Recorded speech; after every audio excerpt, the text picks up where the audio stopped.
Hey everybody, welcome to In the Red Zone. Michael Johnson here with you. Today we're here to talk about OU and Texas heading to the SEC. We finally know who they will play in their first year in the SEC. Big reveal today, and that's what we're going to talk about. But before we get started, please subscribe to the channel if you haven't subscribed. Hit that notification bell, like the video, and always leave your comment because I'd love to get your feedback on this. SEC, the schedule's not out in a sense that we don't know the dates and times of these games. And I know the SEC put out the schedule for all teams, but really we're focusing on OU and Texas because that's been the intriguing part. We wanted to know who they're going to play this year, like who they're going to match up against. And so that's really what we're going to talk about today. The big reveal was in.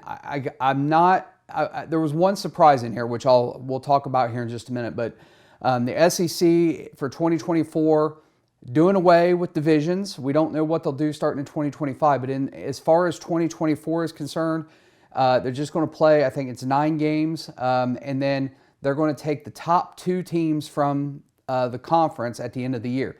This changes things a lot because, you know, when you had the East and West, you could have a team like Kentucky who might challenge one year, and if Florida's down or Georgia happened to be down, or let's say Kentucky made a run and had a chance to beat Georgia and get in the SEC championship game, all bets are kind of off. So now in a year where you have like Alabama and Georgia, or you have Alabama LSU or Georgia LSU, or you had Georgia Florida, who used to be in the same conference in the East, those 2 teams could end up matching up against each other in the SEC championship game. You could have a game where Alabama and Auburn in the future, or even next year, hypothetically, they play in the Iron Bowl at the end of the year, and the very next week they're playing in an SEC championship game. Same thing is going to happen with the Big Ten. They're going to go to the top 2 teams, and it's very likely you're going to get a Big Ten championship game that features Ohio State and Michigan, who just played the week before. So that's one of the drawbacks to doing away with divisions, and it's, you know, we have to see how this all plays out beyond 2024. But in the meantime, let's take a look at the schedule, who's playing who, the interesting matchups, and we're going to start with Texas. So if we take a look here at Texas's home schedule, they're going to get Florida at home, Georgia, Kentucky, Mississippi State. On the road, Texas will be traveling to Arkansas, which is going to drum up a lot of interest. They will still play Oklahoma in the Red River Shootout in Dallas. Technically, this will be a home game for Oklahoma this year, so it's a road game for Texas. And then there you go, Texas A&M. You knew this one was coming. In some sense, I kind of thought maybe that Texas A&M, you know, they were completely against Texas joining the SEC. And I kind of thought maybe for the first 2 years, Texas A&M would finagle their way out of this game and not have to play it until 2026 or later. And then, of course, Texas will travel to Vanderbilt, and that is should be a somewhat easy game for Texas. So that being said, when you look at this schedule, the big one that jumps out there is they get Georgia at home. Last year, you know, they had Alabama at home, and so and this year they're going to go to Alabama. So the following year they get Georgia. That'll be a, you know, huge game. Should be a primetime game.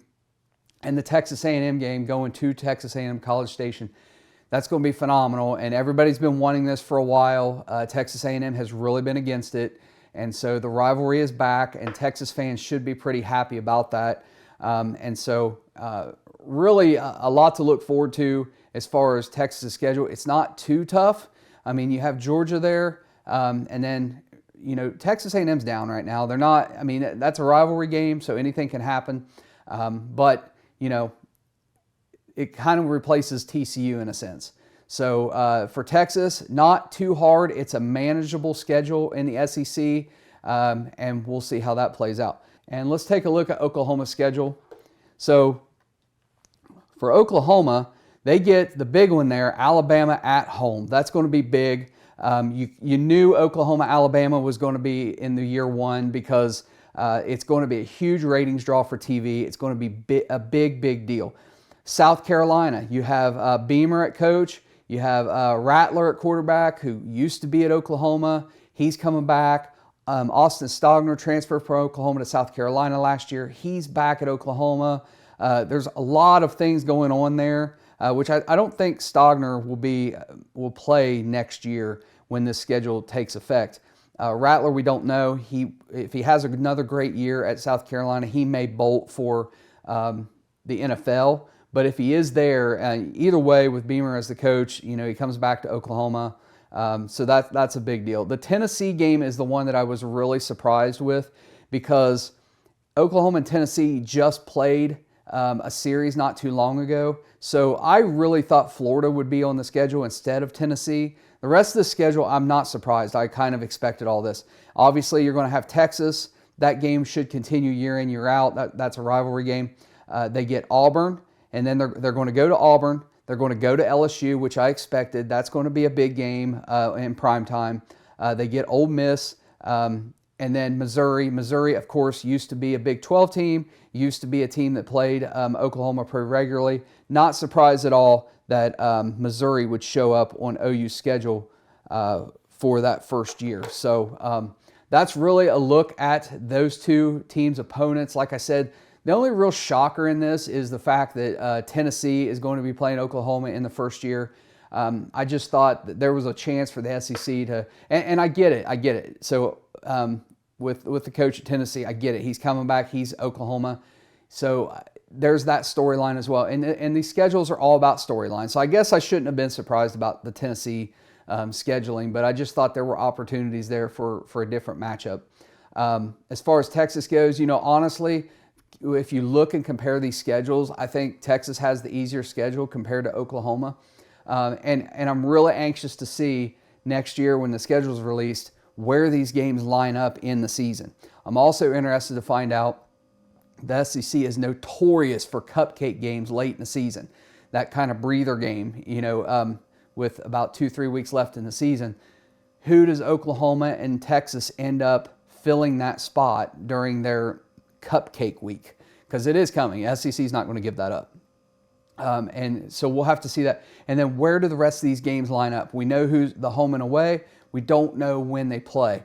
Is Oklahoma and Alabama going to be early in the season? Is it going to be late in the season? For me personally, I think having Alabama play Oklahoma and then turn around and play the Iron Bowl, man, talk about some late season drama there if that game's late in the season. I'm pretty excited about it. I'm a Big Ten guy, I'm a Ohio State guy, and but this is really intriguing because a lot of people have said that Texas and Oklahoma cannot compete in the SEC. I don't think that's true, but they're definitely not conference contenders year in, year out. I don't see that happening, but I think they can pull off some big wins here. I don't see it being a 4-win every year kind of deal. There's been a lot of talk on Twitter when these schedules were posted. Welcome to the SEC. You guys are going to get blasted. Get ready to get blitzed. I don't know. I mean, Oklahoma certainly can be very competitive. And then, Texas, I'm not going to, rub salt in that wound, but every year we talk about Texas is back, or the media talks about it, and every year they kind of disappoint. They have great recruits, but they've always had great recruits, and they just can't seem to put it all together. So there's a lot of hype about them this year. We'll see if the hype, if their play matches the hype. I'm not sold. They've got to prove it on the field. Like, you can talk all you want. You got to play the games. You got to win the games. And so that's where we're at with that. But I'm interested to hear you guys' comments. What do you think about this schedule? Do you think it's manageable? Is there some games that you would have rather seen on the schedule that aren't there? Some matchups you were looking forward to or anything like that? Guys, thanks for watching. I hope you guys have a great week. College football season is almost here. 1st of July, we really start getting into summer camp, getting ready for fall. And July is when we'll start putting out some school preseason and conference preseason videos. So look forward to that. Hey guys, thank you very much. Hope you have a great week. Take care.